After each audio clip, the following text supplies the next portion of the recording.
Empire of Ashes, Episode 3, House of Knives, written by Mia. A marriage, I learned in my first week, is mostly a matter of breakfast. You can learn more about a man across a breakfast table than across a bed, because at breakfast no one is performing. They are only tired and hungry and briefly, accidentally, themselves. Dario Marchetti took his at 7 alone, in a glass loggia that looked over the gardens, and on the third morning I came down and sat across from him without being invited, because I had decided that a frightened bride keeps to her rooms, and I was done being a frightened bride. He did not look up from his paper. "You're awake early." I don't sleep well in new houses. "It isn't a new house. It's your house now." He turned a page. "That's the arrangement. Try to believe it. It'll make the staff less nervous." I pour my own coffee. The silent woman moved to do it for me, and I waved her off, and I saw Dario notice that, file it the way he filed everything. "Will it make you less nervous?" I said. Now he looked up, and the dark eyes had that bright, interested edge I was beginning to dread, because it was the look of a man enjoying himself, and a man who is enjoying himself is paying attention. "I'm not nervous, Lena. I'm careful." They're different things, though I'll grant you, they wear the same coat. He set the paper down. "Since you've decided we're talking, yes. There are rules. You'll want to know them, and I'd rather you heard them from me than learned them from Miko, who has a heavier hand." The rules were these, and he laid them out over the eggs like terms of trade, which I suppose they were. I could go anywhere in the public house and the gardens. I could spend what I liked. Accounts had been opened. I would appear when the family needed a wife appeared with dinners, certain masses, the opera box, and I would be charming, and I would be his. In return, I would not go into the private wing without him. I would not ask the men who worked for him what they did. And I would not, he said, in the same even voice he'd used for the eggs, ever lie to him about anything that mattered, because he would know, and the one thing this family did not survive twice was being made a fool of inside its own walls. "And what do I get," I said, "for all this obedience?" "Your father's company kept whole and clean under your name. The debt gone as though it never was. My protection, which in this city is not a small thing." He paused, and something moved behind his eyes that I could not read. "And my word that I will not touch you. Not until you ask. If you never ask, then never." He said it plainly, without heat, and went back to his paper, and left me sitting there with my careful hatred suddenly missing a stare where it expected one to be. "You don't ask about him," I said. "I had not planned to. It came out. My father. You arranged all of this. The debt, the marriage, the company kept clean, and you've never once said his name to me." Dario was quiet a moment, deciding how much to give me, the way he decided everything. "Aldo Russo was a better man than anyone he did business with," he said at last. "Including me. That's not flattery. It's a fact about the man, and it's the reason he's dead, and I'm not. This city eats the clean ones first." He met my eyes. "You want me to tell you the family didn't bleed him? I won't lie to you. I said I wouldn't. We held his paper. He paid us. That's true, and it's ugly, and you already know it." Then something shifted in his face, and he leaned forward, his voice dropping. "But if you walked into this house believing you know the whole shape of what happened to your father, that it's as simple as a debt and a hard family, then someone wanted you believing exactly that. I've run this family 8 months. I've spent 6 of them trying to find out who actually profited from Aldo's heart stopping when it did. It wasn't us. We lost a paying account and gained a complication." His eyes held mine. dark and level. So we can keep circling each other. Or when you decide you can't afford to anymore, you can ask me what I found. I'd think hard before you ask, though. People who go looking for who killed your father seem to have short futures. Your father being the proof. It was, I would understand far too late, the most honest thing anyone said to me that whole year. At the time I heard only the threat in it because I had built myself to hear threats, and I filed it under manipulation and moved on, and that one mistake cost me more than I am ready to tell you. I had braced for many things walking into the Marchetti house. A brute, a cage, a man who would take what the marriage entitled him to. I had not braced for courtesy, and courtesy from a man you have sworn to destroy is the most disarming weapon there is, because it asks you, quietly, every day, are you sure? Are you sure I'm the thing you think I am? And I could not afford that question. So I drank my coffee, and I hated him a little harder to make up the difference. And I began, that same morning, to learn his house the way you learn an enemy's country, by walking it. It was a beautiful country, and a guarded one. I spent 3 days being a bride. I let the staff dress me and feed me, and I wandered the public rooms with the bored grace of a kept woman, and the whole time I was building a map. I learned that 2 guards stood at the mouth of the private corridor at all hours and changed at 6 and at midnight. I learned that the gardens had a gate to the service lane that was watched by a camera, but not a man between 2 and 4, when the day staff overlapped the night.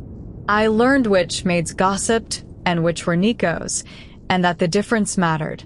And I learned that Sophia, bored and sharp and lonely in a house full of men who treated her like an ornament, would tell me almost anything if I let her think it was her idea. "The old offices are through there," she said one afternoon when I'd steered us, idle and armless, to the end of a hall that happened to face the guarded corridor. Dario's study, the records room, all the dull important things. Papa kept everything in there. Dario keeps more. She made a face. He practically lives in that study now. Sleeps there half the week. Whatever's eating him, it lives in that room. Whatever's eating him. I filed it the way they all filed things in that house. The records room. Everything in there. "He works too hard," I said, in the voice of a concerned wife, and Sophia snorted, and I memorized the exact place the guard stood, and we walked on. Nico caught me on the 4th night. I had only meant to look. I told myself that after, that I had only walked to the mouth of the corridor in my nightdress to see, that I had no real plan, that I would have turned back.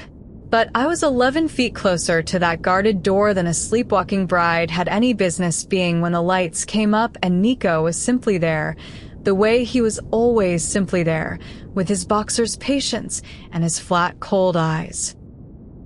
Lost Mrs. Marchetti? Couldn't sleep. I let my voice go small and rattled, the frightened bride, summoned back into service. I was looking for Dario. They said he works late, I thought. He's not in there. Nico did not move. And if he were, you'd wait for him to come to you. That corridor isn't yours. He'll have told you that. He came a step closer and dropped his voice to something almost gentle, which was worse. I buried 3 men in my life who thought a pretty story would carry them through a locked door in this house. I like 2 of them. Do you understand what I'm telling you, or do you need me to be unkind about it? I understand. I hope so. He looked at me a long moment. You're clever. I can see it. It's in how still you hold yourself. Clever is useful in a wife. It's also the thing that gets clever people buried. Go to bed. I went. My heart was slamming and my hands were cold, And at the turn of the stair, I looked back and Nico was still standing at the mouth of the corridor, watching me go, a patient man guarding a patient door, and I understood that the study was a fortress, and I would never get into it the bride's way. I would need another road, and I did not have one yet. Dario found me an hour later on the dark loggia, where I had gone because my room felt too much like the cage it was. I heard him come and did not turn. He stood beside me at the rail, looking out at the black gardens, and for a while neither of us said anything, and the strange thing, the dangerous thing, was how little the silence needed filling. "Nico tells me you went walking," he said at last. "Nico tells you everything." "It's what I keep him for." A pause. "He frightened you." Yes. It was even true. Dario was quiet again. Then, in a different voice, lower, the voice he'd used at the altar, "Breathe," he said, "When I was younger than you are now, my father had a man brought into this house who had stolen from us. He did it at dinner in front of me to teach me. I've spent my whole life since learning to run this family in a way that means I never have to do what he did at that table. Nico thinks I'm soft for it. Maybe I am." He turned his head and looked at me in the dark, and there was no performance in it at all, just exhaustion and something that was almost a plea. "I tell you this so you'll understand that the rules aren't to cage you. They're the line I hold so that the worst version of this house never reaches you. Stay inside it, Lena. Not because they'll hurt you if you don't, because I will have failed to stop them, and I find I very much do not want to fail at that. With you. Of everything I'm carrying, I don't want to fail at that." "Why me?" I said. "It came out rougher than I wanted. You could have settled my father's debt 100 ways. Taken the company. You didn't need a wife, and you certainly didn't need one who looks at you the way I do." "And how do you look at me?" "Like I'm counting your guards." The almost smile again there, and gone. "I know. I noticed the first night. You count rooms the way other people breathe." He turned back to the dark gardens, and for a while he didn't answer the real question, and I thought he wouldn't. Then, "My father chose every alliance this family ever made by what it was worth. I watched it turn him into something I'd cross the street to avoid. When your father's debt came to me, the smart move, his move, was to take the company and put you out on the street or under it." His jaw tightened. I looked at the file instead. The quiet daughter, the dead man's books, a photograph someone had pulled of you at the funeral, not crying. And I did the opposite of the smart thing, and I still can't entirely tell you why. He glanced at me, and there was something almost rueful in it, almost young. Maybe I was tired of being my father. Maybe I wanted one thing in my life I chose because I wanted it, and not because it was worth something. It's an expensive habit to start wanting things. I'd recommend against it. And God help me, I believed him. Standing in the dark in the house I had come to burn, with my father 2 weeks in the ground and 300 photographs sewn into a coat upstairs, I looked at the weariness in the face of the man who had ordered my ruin, and I believed every word, and I wanted, for one whole traitorous breath, to lean into the warmth of being something he did not want to fail. Then I remembered the 6 lines, proof underlined twice, pressed so hard the pen tore through. "Good night, Dario," I said, and made myself walk away from the first kindness in 9 days back to my cage, where I lay awake until dawn doing the only thing that kept me whole, decoding line by line in my head the cipher my father died for. And near morning, the 4th of the 6 lines finally came clear. It was not a number. It was a name. And it was not a Marchetti name at all. It was the name of the man who had been my father's lawyer. I lay very still in the dark and turned it over and over. Tomas Vela, the soft-handed man who had read me the terms across his desk with such pity, who had said these are not people one refuses, who had steered me, gently, kindly, inevitably, straight through the front door of the Marchetti house. My father had written his name into a cipher he died protecting, in the same 6 lines as the word proof. That was not a man recording one more corrupt official. That was my father, in the last frightened weeks of his life, leaving his daughter a map. And the map did not point where I had aimed all my hatred. It pointed at the one man I had trusted without thinking, because he had known my father, because he had brought me sugared almonds as a child, because grief makes you stupid in precisely the places you can least afford it. I did not sleep again that night. I lay in my beautiful cage and understood that I had come into this house certain I knew who my enemy was, and that this certainty had just developed its first crack. And cracks, in my experience, do not stay small. To be continued. That was episode 3 of Empire of Ashes. If this one has its hooks in you, the next episode is already waiting. Subscribe so you don't miss it. The complete book is on Amazon, and early episodes plus Dario POV bonus scenes are on my Patreon.